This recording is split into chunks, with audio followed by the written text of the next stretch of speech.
Nosotros queremos construir el socialismo. Nos hemos declarado partidarios de los que luchan por la paz. Es sentido del momento histórico. Es cambiar todo lo que debe ser cambiado.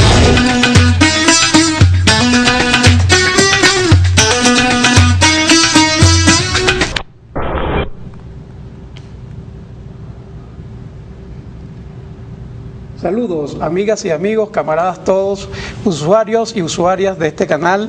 Sean bienvenidos a su programa Escuela de Cuadros.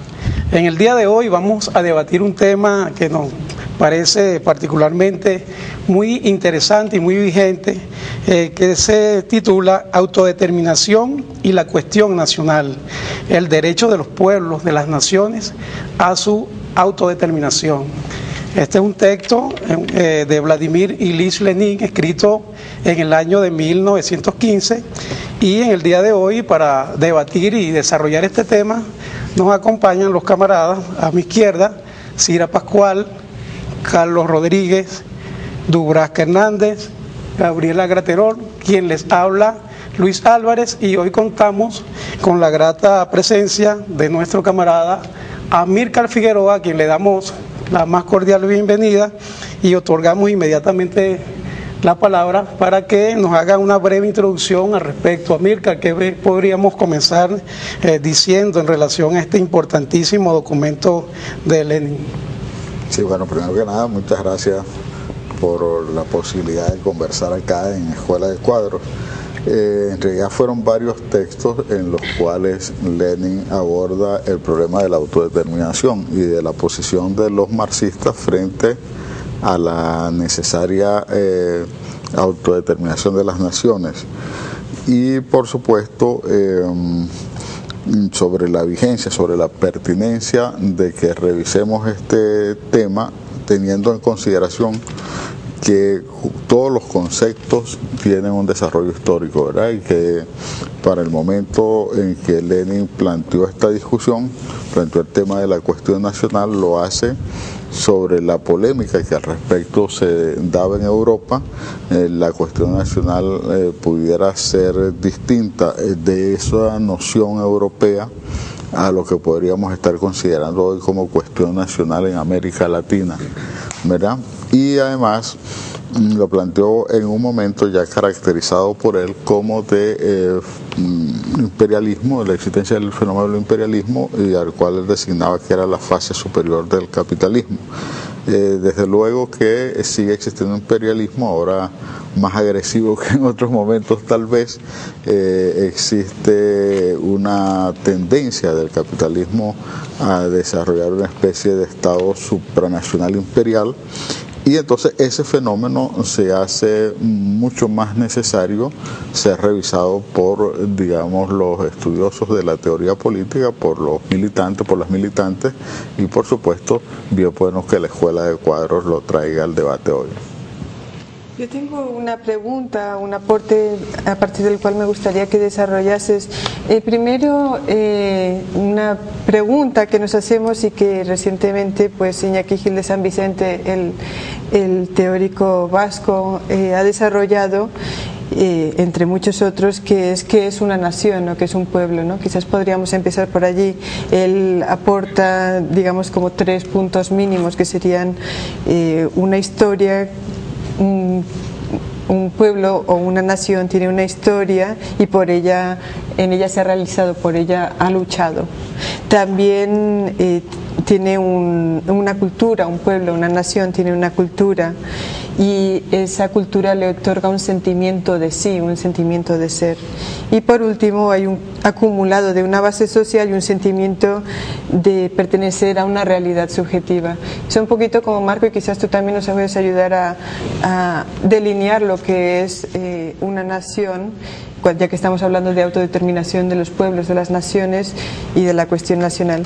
La otra cuestión que quería tocar es la relación entre socialismo y nacionalismo. Surgen más o menos simultáneamente en el siglo XIX. El discurso de finales del siglo XIX, la cuestión del nacionalismo quizás toma mucha fuerza en el siglo XIX, incluso entre movimientos burgueses y pequeño burgueses. Entonces ya es en el siglo XX cuando se va desarrollando esa unidad entre la lucha por la independencia, la lucha por la autodeterminación y la lucha por el socialismo. Entonces, si pudiésemos empezar por allí.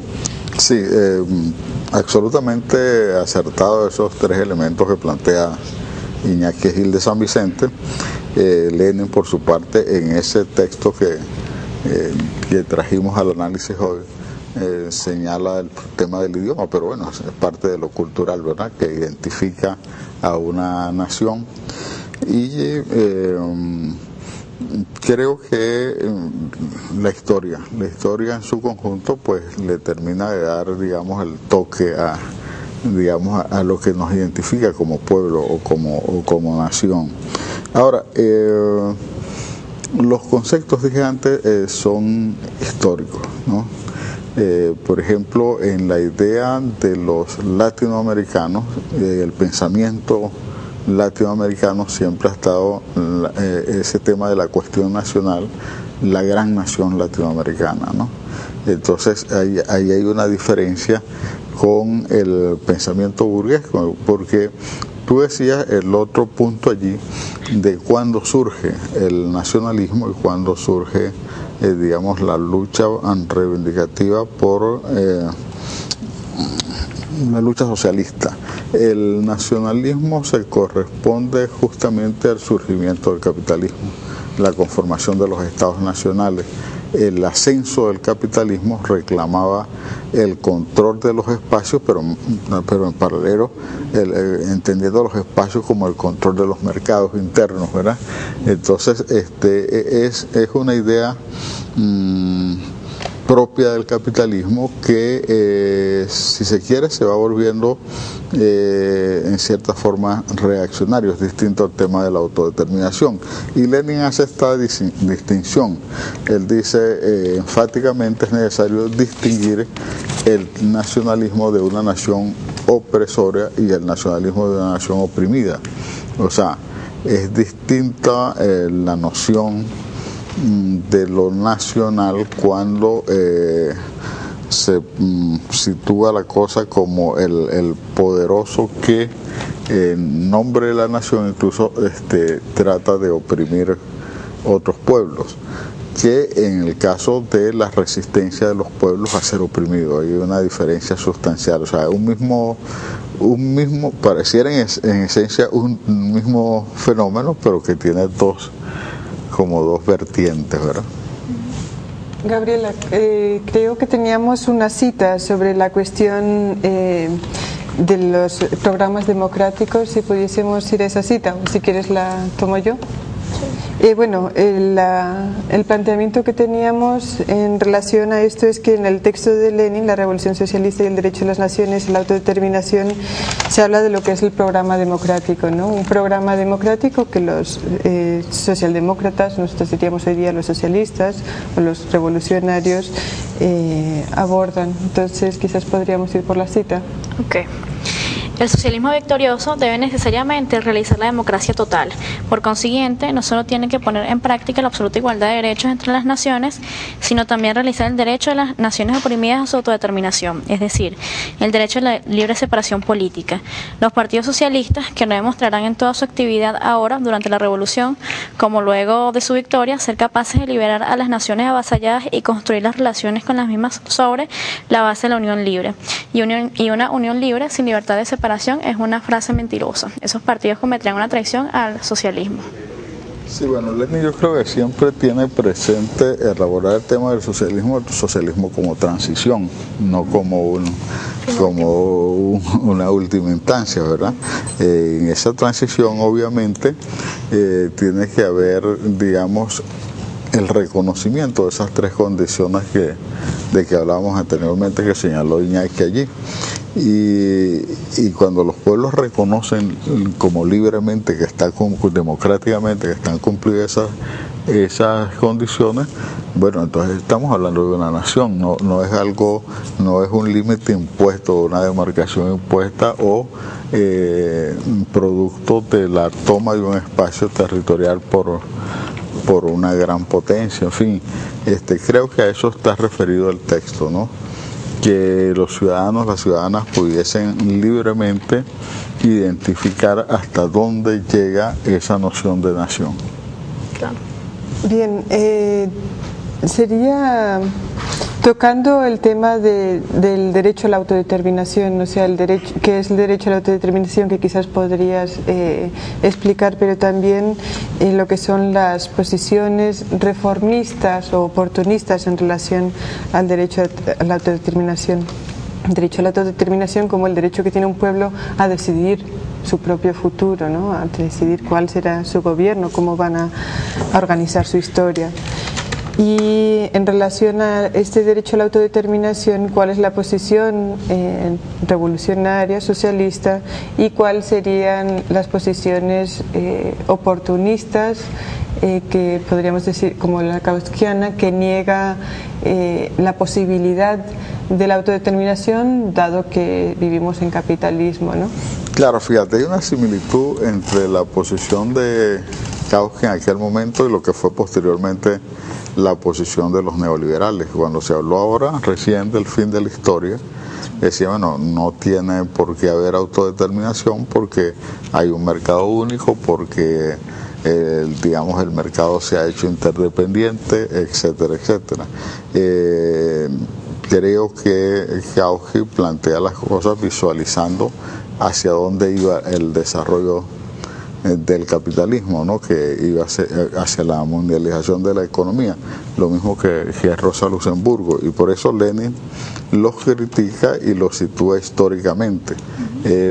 Por eso él revisa cuándo surge el nacionalismo, cuándo surge, digamos, el fenómeno del imperialismo, porque todo este libre mercado mundial ha tenido la tutela en tiempos recientes, por ejemplo, del Estado imperial, o sea, no es tan libre como se nos presenta muchas veces. Entonces ahí él hace esas distinciones y critica severamente lo que él llama las posiciones oportunistas.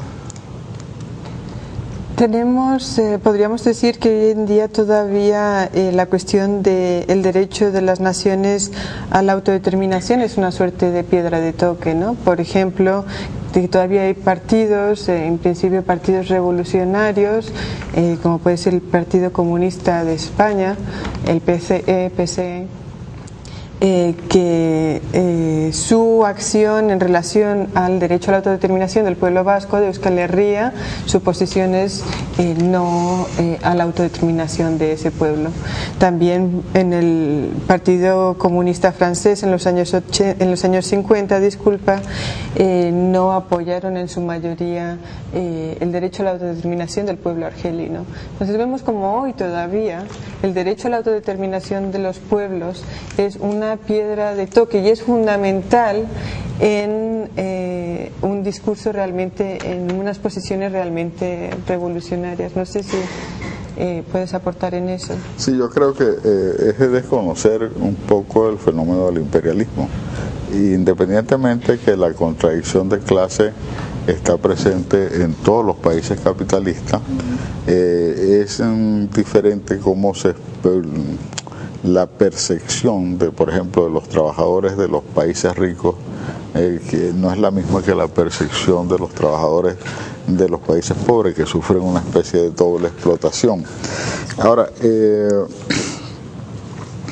creo que desconocer esto en la presente etapa, cuando se ha producido el fenómeno de transnacionalización del capital, cuando algunos teóricos, y ahí estamos pensando en un Tony Negri, que para ellos ya el fenómeno del imperialismo no es tal, ¿no?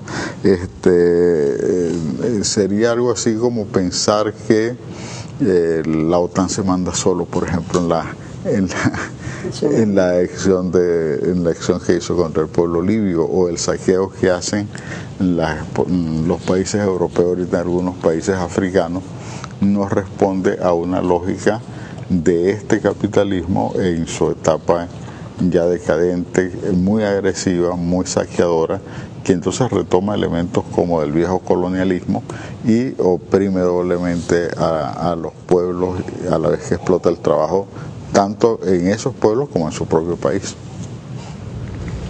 Sí, Amílcar.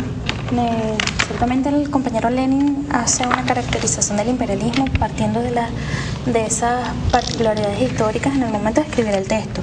Pero tú al principio de tu exposición hablabas de un Estado supranacional imperial, cosa que me llama bastante la atención porque él comenta pues de esa hegemonía de un capital financiero que domina a las naciones, y también los trabajadores de estas naciones que oprimen no se suman en una lucha para lograr esta autodeterminación de los pueblos. ¿Cuál sería en este caso, si entendiendo que este Estado supranacional impone su modelo en la expansión que no reconoce fronteras, cuál sería alguna reflexión de esta unión de los trabajadores en la consecución de una real y no ficticia autodeterminación de estas naciones?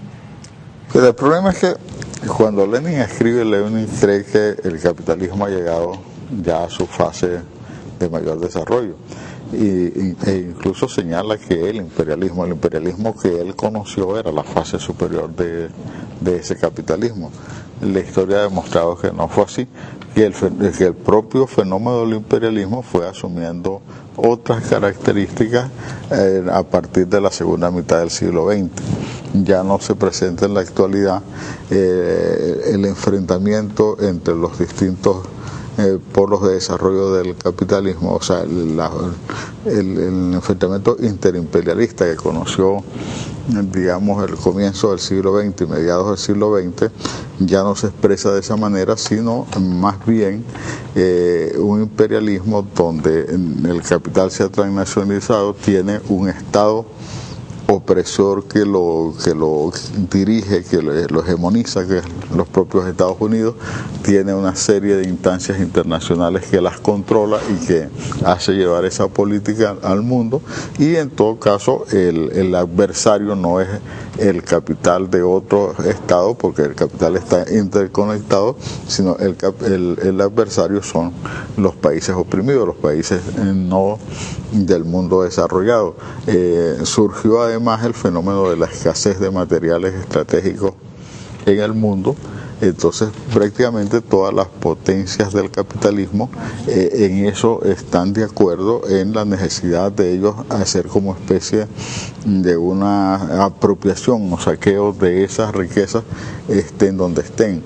Entonces por eso se habla recientemente que se ha conformado una especie de dictadura mundial a través de un Estado supranacional imperial que serían los Estados Unidos y todos los organismos que dependen de él.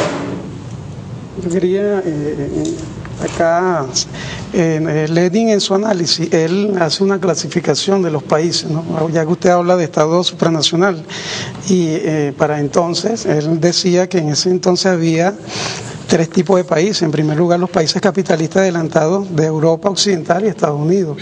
En segundo lugar, del este de Europa, Austria, los Balcanes y en especial de Rusia. Y en tercer lugar, los países semicoloniales. La pregunta es si históricamente esa clasificación se mantiene, ha cambiado o ha surgido en todo caso una nueva categoría allí. Bueno, esencialmente hay algunas cosas que se mantienen, otras que se han modificado. Por ejemplo, ha habido saltos tecnológicos en países que hasta hace poco tiempo del tercer mundo. Si uno va hoy, por ejemplo, al este de China, ¿verdad? Hay unos saltos tecnológicos impresionantes, un desarrollo de las fuerzas productivas gigantesco, y lo que habría que determinar es qué relaciones de producción están primando en ese tipo de sociedad y cómo es la relación de ese tipo de economías con la economía del imperialismo propiamente, de los Estados Unidos en este caso. Yo diría que siguen habiendo países oprimidos y países opresores, que siguen habiendo países con un retraso tecnológico tremendo, ¿verdad? Y que la característica hoy del capital transnacional es avanzar aceleradamente, frenar la posibilidad de que los pueblos avancen en los procesos democráticos, en los procesos hacia el socialismo, a través de un hegemón muy poderoso, que se vale, como decía anteriormente, de los organismos internacionales y que tiene un brazo armado que es la OTAN, para imponer una hegemonía mundial, yo diría que de naturaleza fascista. Ahora bien, Amílcar, ciertamente, bueno, por lo menos la concepción del elemento del nacionalismo, ya como tú lo puntualizabas en oportunidades anteriores, muy distinto, bueno, el contexto en el cual se plantea en el instante del Lenin, pues, en el texto, y ahorita en América Latina con el desarrollo tal del imperialismo. Como nosotros sabemos, bueno, el Che, Mella, bueno, fueron importantes, o hicieron importantes aportes en torno a todo el tema del desarrollo, pues, de la autodeterminación de los pueblos y la defensa. Ahora me gustaría un poco que tú nos pudieras, bueno, como profundizar en cuál es la concepción correcta del nacionalismo. Si cabe el nacionalismo dentro de la lucha por la revolución socialista, si son contradictorias, si se complementan, un poco para esclarecer a los compañeros, porque tal vez el tema puede ser un poco abstracto, y tal vez para esclarecer a los compañeros que pudieran estar viendo el programa, que pudiéramos allí puntualizar concretamente en esto. Y por ejemplo, si nosotros analizamos América Latina, ciertamente, a pesar de que estamos muy cerca, pudiéramos decir que la tarea de los revolucionarios, bueno, no sé, tal vez me gustaría que me corrigieran en ese sentido, de la tarea de los revolucionarios, por ejemplo, en Puerto Rico, es distinta a la tarea de los revolucionarios en Venezuela en torno al todo el tema del desarrollo de la lucha, de la táctica, pues, de la táctica. No sé si maneja el tema. En América Latina, en algunos espacios, tal vez en la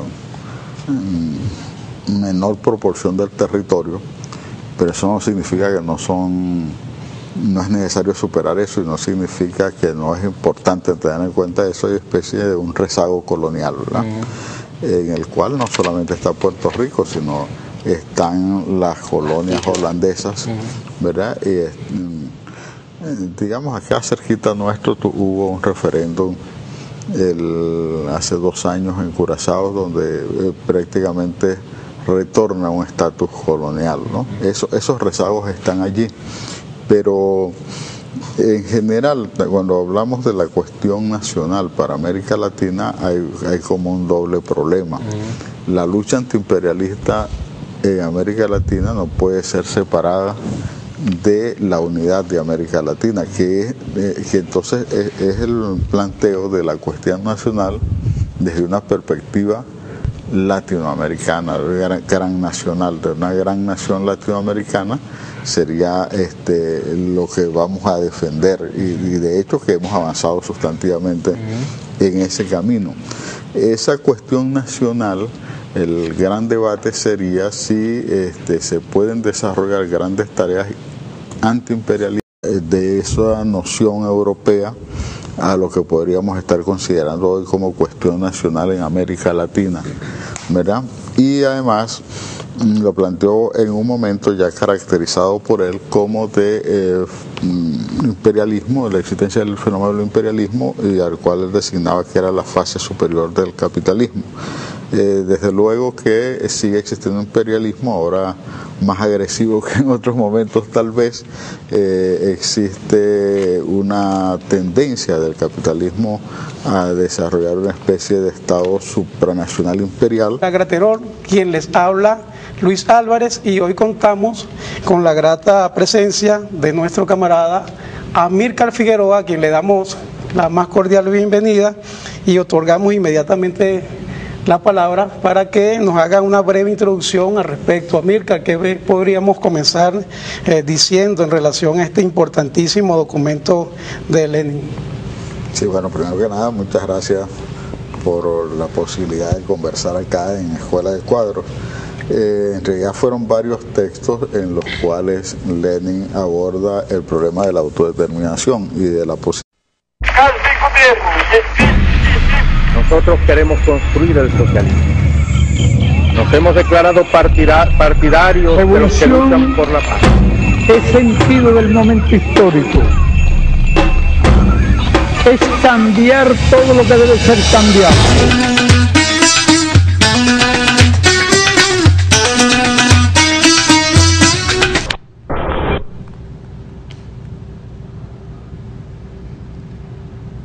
Saludos, amigas y amigos, camaradas todos, usuarios y usuarias de este canal.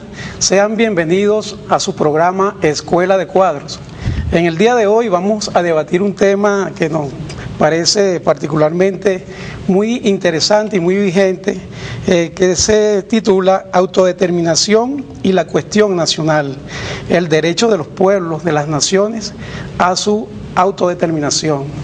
Este es un texto de Vladimir Ilich Lenin, escrito en el año de 1915, y en el día de hoy, para debatir y desarrollar este tema, nos acompañan los camaradas a mi izquierda: Cira Pascual, Carlos Rodríguez, Dubrasca Hernández, Gabriela. De los marxistas frente a la necesaria autodeterminación de las naciones, y por supuesto sobre la vigencia, sobre la pertinencia de que revisemos este tema teniendo en consideración que todos los conceptos tienen un desarrollo histórico, ¿verdad? Y que para el momento en que Lenin planteó esta discusión, planteó el tema de la cuestión nacional, lo hace sobre la polémica que al respecto se daba en Europa. La cuestión nacional pudiera ser distinta